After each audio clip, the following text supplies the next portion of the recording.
My name is Jared. I'm from right here in Appleton, Wisconsin, and I am the marketing lead for ARKON Off-Road. I picked up the Bronco about a year and a half ago. It was early summer 2018, and picked it up in Milwaukee, found it on Craigslist. Kind of was an impulse buy at the time.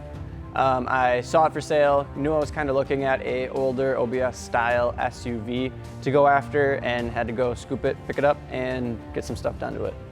Pretty much waited on this truck and did everything at once. I got the lift kit picked out, got that shipped up here, sent that off to powder coat right away.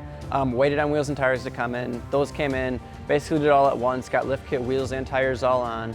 That following weekend is when I then did the 2019 front bumper swap off of 2019 F350, and then tint was like the next day. So within a matter of about a week, this thing went from completely stock to being as it sits now.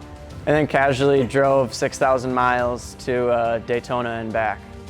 Really, all I wanted to do with this thing was to make people mad. There's a reason that it's squatting 2 inches in the rear. There's a reason that I lifted a Bronco and not a pickup truck. A lot of people see the Broncos as like an off-road vehicle or something meant for like trail riding or stuff like that. I wanted to take that and put some big wheels on it, mud tires, but not actually take it off-road. I wanted it to squat just because it's not something you see up here in the northern states at all, and just I wanted to kind of make a statement and make something that wasn't necessarily seen very often up here, and it definitely turns heads. I'll be driving down the road and everyone's just looking like, what was that thing that just drove past me? Because what is that thing that just drove past you? My first truck that I had was a 97 F-150, and I kind of learned about custom offsets through that truck.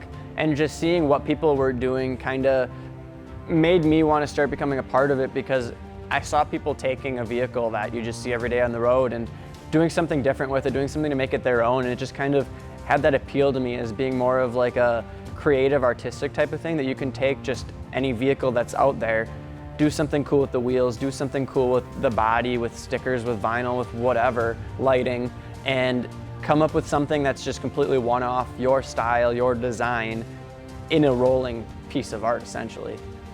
If you have a vision, you have an idea, whether it's 16-inch steelies and 38-inch tires, or 24s and 35s, or as long as you've got a vision and an idea to go forward with, you can do whatever you want. And that's what's cool about seeing, like, going to shows and going to meets and seeing other people and what they've done, is like, you'll see something completely one-off that you haven't even thought of before, and it's like, that's awesome, tell me more about it. And there's just so many stories behind it, and it's cool to have that experience and have that to talk about, because there's a lot of other people out there that have that too, and you can easily connect with them and talk with them and share your stories and your creativity with them as well.